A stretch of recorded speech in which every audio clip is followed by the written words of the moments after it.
네, 시청자 여러분 안녕하십니까? 2026년 4월 2일 오늘은 목요일이죠? 네, 시청자를 가스라이팅하지 않는 김용민 TV 김용민 브리핑 시작하겠습니다. 자, 오늘 경기도 고양시 덕양구 창릉동 현재 영상 5도입니다. 오늘 낮 최고 기온 19도로 예상되고 있고요.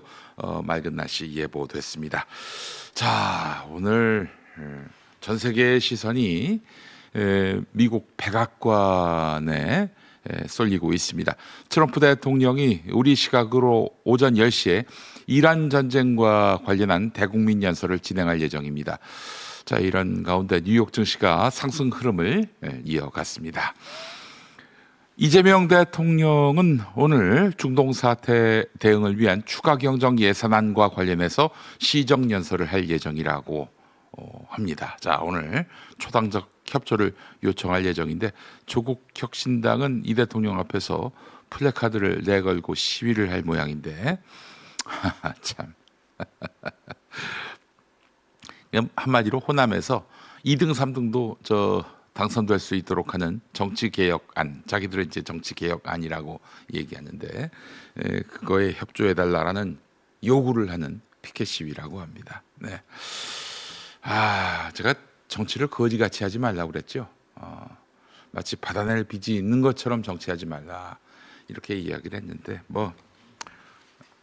저 따위의 말을 귀담아 듣겠습니까? 근데 다 조국 혁신당에게 도움이 될 만한 그런 지적인데 안타깝습니다.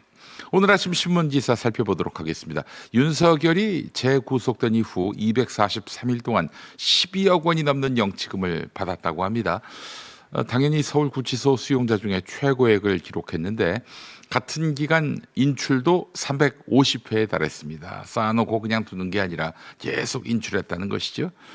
올해 대통령 연봉이 2억 7,177만 원입니다. 여기에 약 4.6배 수준인데요.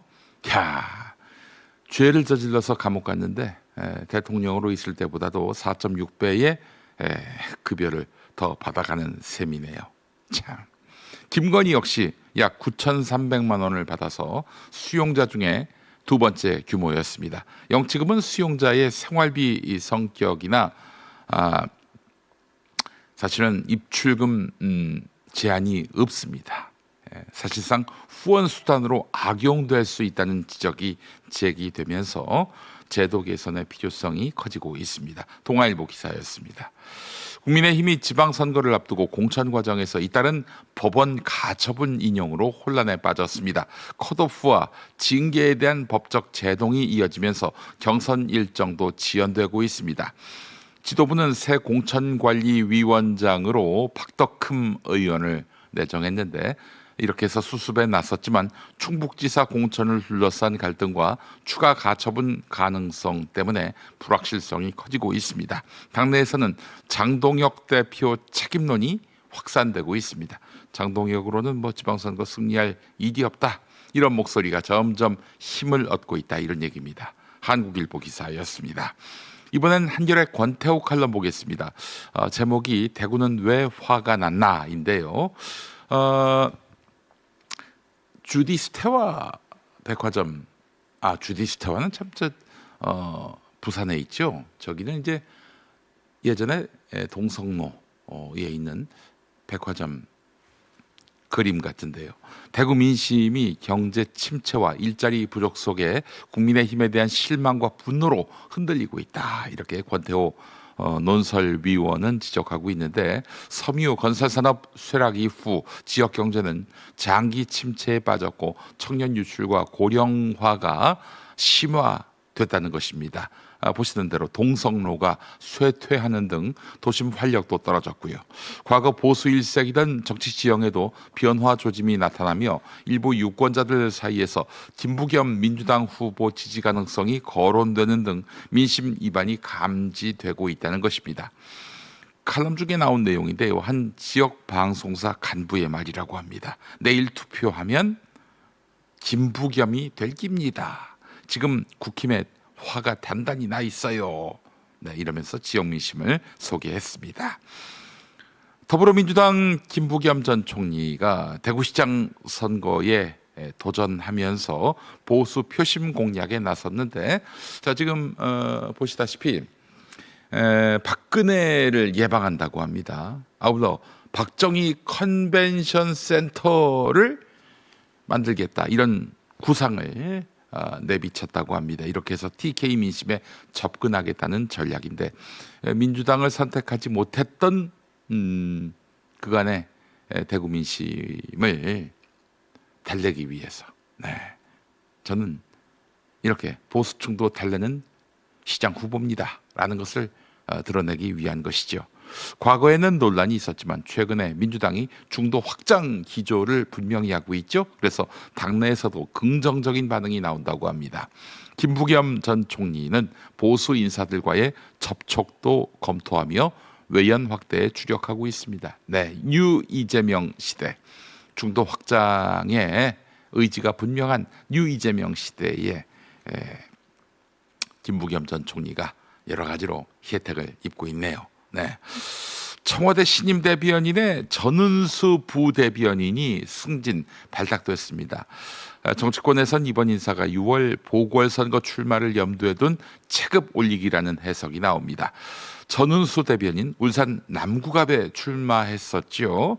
지난 22대 총선 때 말입니다. 근데 당시에 경쟁자였던 사람이 바로 국민의힘에서 민주당으로 당적을 옮긴 김상욱 의원입니다. 김상욱 의원이 울산시장 후보로 공천받아서 조만간 이 울산 남구갑이 공석이 되지 않겠습니까? 여기에 전은수 대변인을 보낼 수 있다, 이런 이야기가 조선일보에 실렸습니다. 자, 오늘 아침 TV 뉴스는 어떤 이슈에 주목하고 있을까요? TV 뉴스 리뷰로 이어갑니다. 네, 이란 새 정권의 대통령이 휴정을 요청했다고 트럼프 대통령이 발표했습니다. 그러면서 호르무즈 해협이 개방되고 자유롭고 안전해질 때 이를 검토할 것이라고 했습니다. 이란 측에서 휴전을 요청한 당사자를 두고는 전임자들보다 더 급진적이고 더 똑똑하다고 평했습니다. 협상 타결 분위기를 고조시키는 말인데 동시에 그때까지 이란을 초토화할 거라며 압박도 이어갔습니다. 트럼프 대통령은 또 로이터 전화 인터뷰를 통해선 현재까지 성과를 강조하며 이란에서 빨리 철수할 것이며 필요하면 정밀 타격을 위해 돌아올 수 있다고도 했습니다. 후에 이란이 핵무기 등을 개발하려 하면 해당 시설을 공격하겠다는 공세로 보입니다. 네, 이란 대통령도 대립이 무의미하다는 반응을 내기도 했는데 동시에 완전히 다른 목소리도 있다고요. 네, 이란 외무부 대변인은 휴전을 요구했다는 트럼프의 발표는 거짓이고 근거가 없다고 즉각 부인했습니다. 휴전을 위한 조건조차 미국에 제시하지 않았다고 밝혔습니다. 밤사이 긴급 최고위원 회의를 소집한 더불어민주당은 김관영 전북지사를 전격 제명하기로 의결했습니다. 현금 제공 의혹과 관련해 윤리감찰에 착수한 지 채 하루도 안 돼 최고 수위의 징계를 내린 겁니다. 금품 제공 정황이 파악이 돼서 김관영 지사에 대하여 최고위원님들의 만장일치로 제명 의결했습니다. 민주당은 김 지사에게 문답을 받은 결과 금품 제공 혐의 자체를 부인하진 못했다며 경선 후보로 확정됐다 하더라도 도덕적 문제가 있으면 언제든 엄중 조치하겠다는 의지라고도 설명했습니다. 현직 광역자치단체장이 그 경위에 어쨌든 그걸 떠나서 금품을 살포하는 행위가 있었고 국민들께 보도가 되는 이 상황을 당연히 저희들은 그냥 미온적으로 처리할 수는 없는 것이고. 오늘 오후 민주당 경기지사 경선의 마지막 TV 토론. 주택 공급 확대 방안으로 과천 경마장을 경기 북부로 이전하는 정부 정책에 대한 찬반을 묻는 질문에 후보 3명의 답은 모두 달랐습니다. 한준호 후보는 과천 지역 인프라와 세수 문제를 먼저 고려해야 한다며 보류 입장을, 선제적으로 할 것은 과천의 인프라는 어떻게 구축을 할 것이며 이 이동으로 인해 가지고 생기는 세수 부족은 어떻게 메꿀 것인가를. 추미애 후보는 경기 남부와 북부 균형 발전을 이유로 찬성 입장을, 세수 확보에도 많이 도움이 되기 때문에 이제 균형 발전 차원에서 우선 북부를 점수를 좀 주고 싶고요. 김동연 후보는 종합 검토로 이전 최적지를 찾아야 한다며 반대 입장을 표명했습니다. 편견 없이 북부, 남부 다 함께 대상으로 해서 가장 적합한 것을 고르자는 의미로 주도권 토론에선 후보 간 공방이 이어졌습니다. 한 후보가 추 후보에게 용인 반도체 클러스터의 규모를 정확히 알고 있느냐고 질문하자 추 후보는 3.5기가와트를 쓰는 100만 평이라고 답변했습니다. 추 후보는 김 후보를 겨냥해 광역단체장 직무수행평가에서 전국 10위를 하고 있다면서 공약 이행을 부풀린 것 아니냐고 따졌고 김 후보는 행정과 정책은 단연간 이뤄지기 때문에 자신은 공약 이행을 얘기한 건데 그에 대한 추 후보의 이해도가 부족한 것 같다고 반박했습니다.